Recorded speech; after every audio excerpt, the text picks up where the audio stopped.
149 people are dead and over 180 injured after a suicide bomber targeted an election campaign rally in the Mazdoon area of Pakistan's southwest Balochistan province on Friday. The target, political leader Nawab Zada Siraj Razani, and 9 children between the ages of 6 and 11 were among the victims. The Islamic State terrorist group claimed responsibility for the bombing, which is one of the deadliest militant attacks since the country's independence in 1947. The bombing came less than 2 weeks before the country's general election on July the 25th, and is just the latest in a string of attacks aimed at politically active figures this month. So what factors are fueling this surge in violence? What is the government doing to protect its candidates and citizens leading up to the election? And how is the violence affecting economic and political relations between Pakistan and China? Joining me for the discussion from Lisbon, Portugal today is Yasir Habib Khan, an investigative journalist and columnist based in Pakistan. And here in the Beijing studio, Zoon Ahmed Khan, a research fellow at the Institute of the Belt and Road Initiative at Tsinghua University, and Professor Yang Shiyu, senior fellow at the China Institute of International Studies. Welcome to all of you. Mr. Khan in Lisbon, let me go to you first. Now, besides Friday's bombing, several other attacks were staged against election candidates just this month. On the same day as the Mazdoon bombing, as I mentioned, at least 4 people were killed and dozens of others injured in an explosion in another province. Another suicide attack killed 20 and wounded 63 in the northern city of Peshawar. So what are the common factors linking these attacks? Just because the general election is coming up, or something else more complex?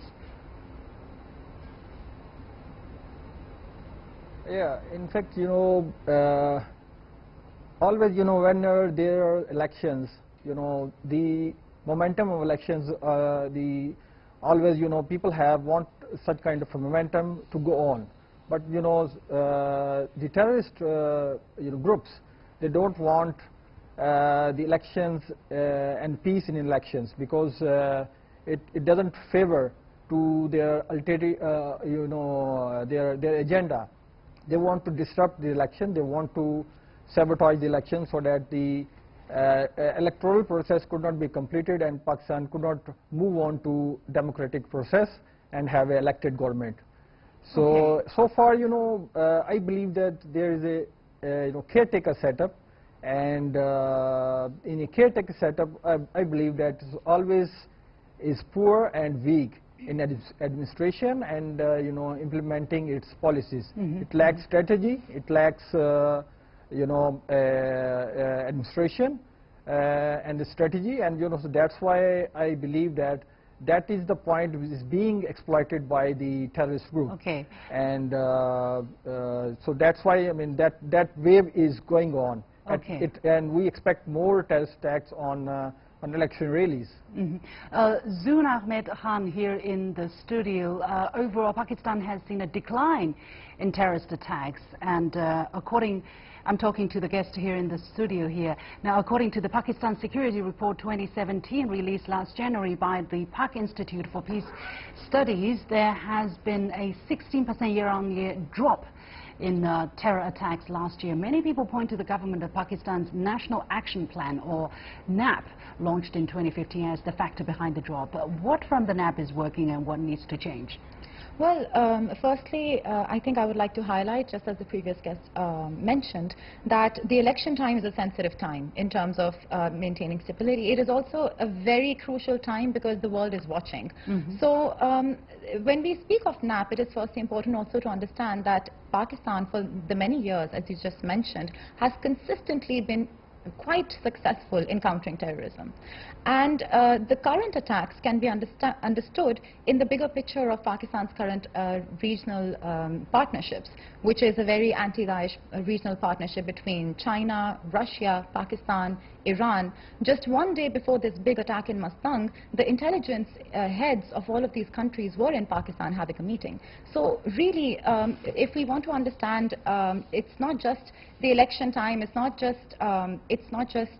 cannot be understood in terms of how previous elections worked, but it is a very, very decisive election.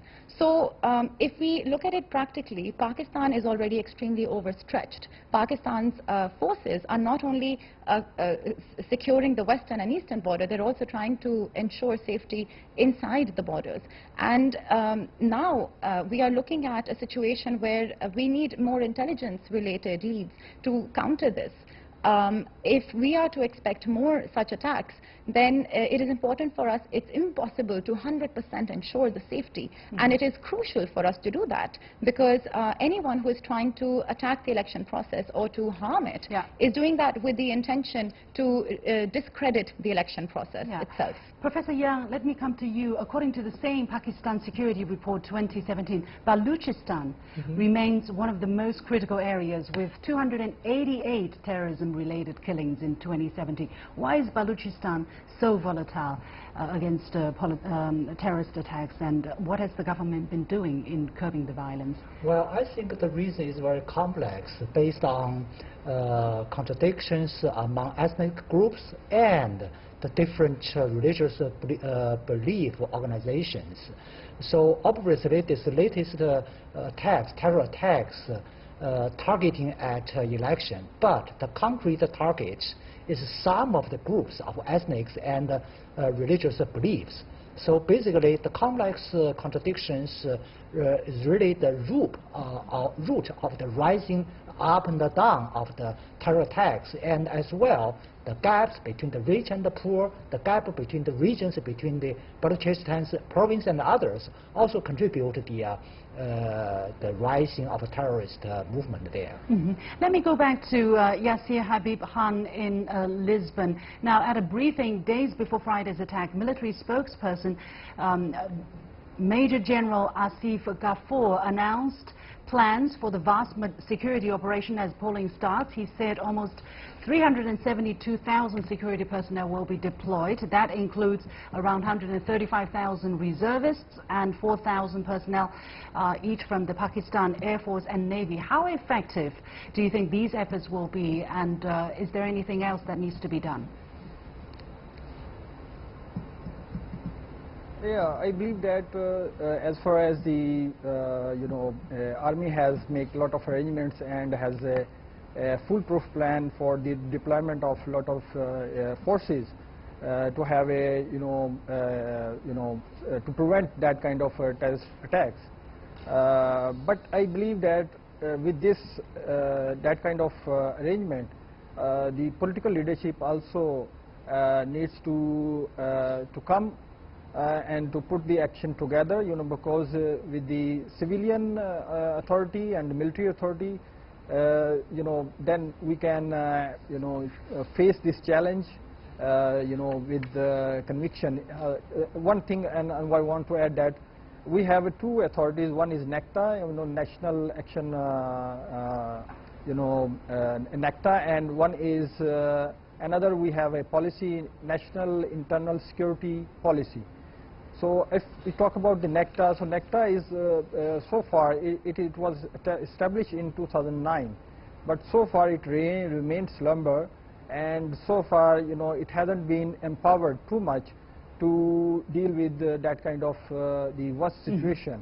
And second, the last government, the Interior Minister Ahsan Iqbal also unveiled a policy, National Internal Security Policy. Still, this policy is very vague and sketchy. Okay. And so I mean to say that we have a lot of policies, a entity, so we have arrangement regarding as we have I have told you about the army. So, but I believe that unless all the authorities, all the forces, all the political parties, they put their heads together, we cannot, prevent that kind of situation. Let's talk about the implication for China and Chinese investment as well. Most recently, there has been a most recent meeting by an international money laundering watchdog, and Pakistan is put on the grey list of so-called countries with strategic deficiencies in anti-money laundering and counterfeiting financial and countering financial terrorism. China also voted to support putting Pakistan on that list. What is China's consideration here? Well, basically two factors are driving China's decision on that issue. One factor is this is a very sensitive and controversial points between China and the Western countries, primarily the United States.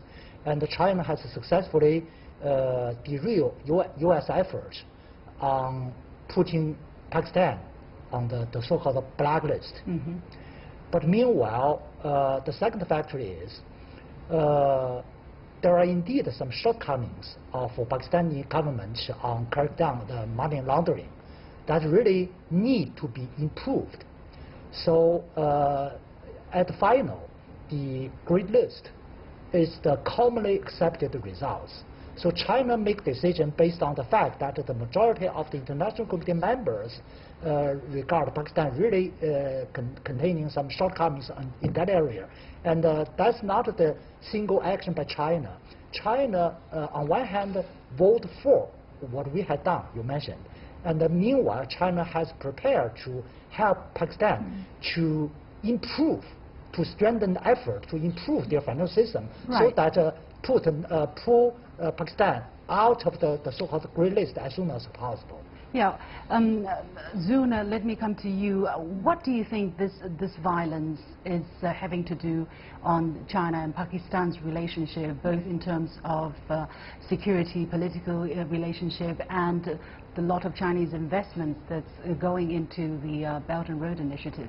Well, actually, I would like to add that China and Pakistan both believe that bringing economic prosperity, bringing better opportunities to the youth of Pakistan, and generally the Belt and Road Initiative is also has this philosophy that bringing better opportunities can allow the youth pulse to be involved in more conducive activities. So I think that the China-Pakistan relationship is strengthened also because they both have the same interests. Pakistan and China both are trying to bring economic prosperity, and through the projects and through the investment, what can happen is that areas in Pakistan that were previously not even that did not have a very strong grid of state are now going have, because of the projects, a lot of security involved. So I think in terms of understanding the implications of these events and incidents, both China, Pakistan and the region at large are affected negatively by such events. So Pakistan needs China's support and help in improving its situation and further stabilizing. We're going to leave it there. Many thanks to my three guests, Yasir, Habib Khan, joining us from Lisbon, Portugal, here in the Beijing studio, Zhu Ahmed Khan, and Professor Yang Shiyu. And that is it for this edition of The Point with me, Li Xin. As always, follow me on Facebook and Twitter using the handle The Point with Alex. Download the application called CGTN to watch the show on your mobile devices, or go to YouTube and look for CGTN The Point. Thanks for watching. You've got the point.